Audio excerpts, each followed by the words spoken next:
She's not going to do as well because he has to learn through a computer. Children don't learn from computers. If the teacher is boring in the classroom, she's going to be extra boring through the laptop. So there's a that public schools are not taking into account, Charlemagne, and as a result of that, they're sending parents letters requesting permission to evaluate your child. Are you kidding? I'm telling you, you don't sign that. Because even if you sign it, Charlemagne, they can evaluate. School psychologist, which is what I am, comes back and says he has a reading disability. Okay, how are you going to deliver his special ed services if he's at home? If he can't learn through the computer with the regular teacher, what is your special ed program going to offer this boy or girl that's going to rectify that? Nothing. Nothing. So the schools are using this as an opportunity to get paid because every time you put a child in special ed, the school gets more money. So this is just a quick hustle. And I'm telling black parents, hell no. If you want to improve their academics, bring them back into the classroom because guess what? As much as a lot of children did not like going to school, a lot of them are ready to go back now. They've been home too long. That's right. And even though some school districts have converted to hybrid, where they go to class 2 or 3 days a week, 2 or 3 days at home, a lot of them have not. So I'm hearing from children on the street, Dr. Umar, I'm ready to go back to school. But there's a discrepancy between white suburban public schools and black inner city public schools. They're showing that amongst the white suburban public and charter schools, 60% of them and greater are back in school. But when you look at the black inner city hood schools, 40% and lower are back in school. You know why? Because the white teachers aren't as motivated to go back into the school and teach the black kids, but they don't have a problem going back into the school to teach the white kids. So the white kids are back in the building. The black kids are still at home.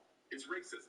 And unfortunately, we've talked about this before, the white teachers unions, the American Federation of Teachers and the National Education Association, their job is not to make the teachers accountable to our children. Their job is to make the teachers' job as easy as possible. So as long as the middle-class teachers of America can ride out this COVID thing as an excuse to not go back into the classroom and teach the children, they're going to do it. Don't get me wrong. COVID is a concern. I understand that. But guess what? All those white kids learning in the suburban public schools, I'm not hearing about no epidemic of an increase in COVID. I'm not hearing about nobody being carried out on stretchers. I'm not hearing about kids recontaminating other kids. There's been almost no concerns at all. So if it can work for the white kids in the suburbs, why can't it work for the black kids in the hood? You mentioned special ed classes and ADD and ADHD.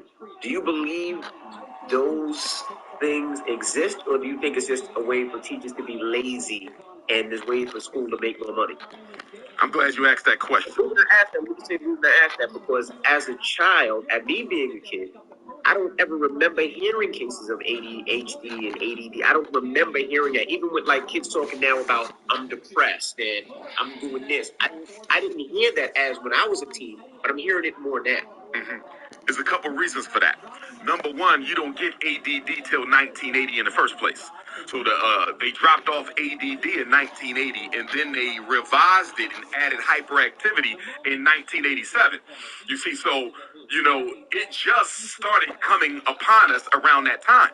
So what happened then was once the drug companies started invading the public school, and they started invading the public school by paying for the teacher conferences, making donations to the low-income school districts, you see. So now the teachers are getting packets in their mailbox. If the child can't sit still, maybe you should have the parent get him evaluated, you see. So the drug companies have done an excellent job of infiltrating and invading the public school culture to the point now every child knows what ADHD is.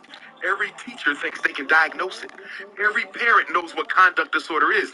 The drug company has succeeded. The drug companies have succeeded in normalizing mental illness in the public schoolhouse. Nobody should be that comfortable throwing around words like ADHD. Nobody should be that comfortable throwing around medical names like Ritalin and Adderall and Concerta and Meditate, but they know what they are because the drug companies have spent so much money making children, parents, and teachers think it's okay to take these drugs, which in many versions are only a molecule or two away from the same crack cocaine that is sending so many black men to prison. So how is it acceptable to give children drugs but you will lock their father up if you catch them with it. If drugs are no good for adults, they should likely be no good for children. And these drugs come with a lot of very dangerous, irreversible side effects. But the other point to Envy's question is this.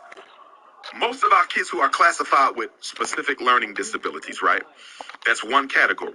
Now, special ed is 13 categories. Special ed is blindness, hearing impairment, orthopedic impairment, multiple disability, developmental delay, autism, emotional disturbance, intellectual disabilities. There's 13. You can fail a standardized test and they'll put you in special ed classes. But here's the thing.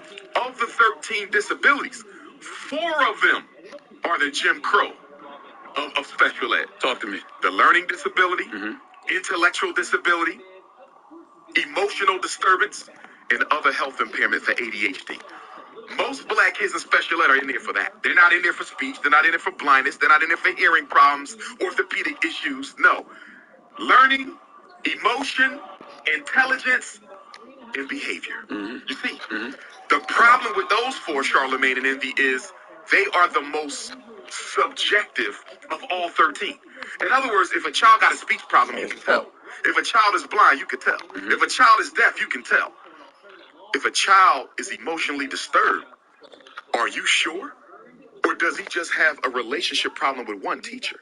See, according to the law, for you to classify a kid with an emotional disturbance, he's supposed to have problems building and maintaining relationships with teachers and peers.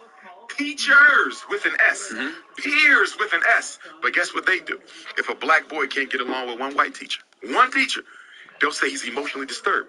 That's against the law. The law doesn't say you can classify a kid as emotionally disturbed because of one teacher.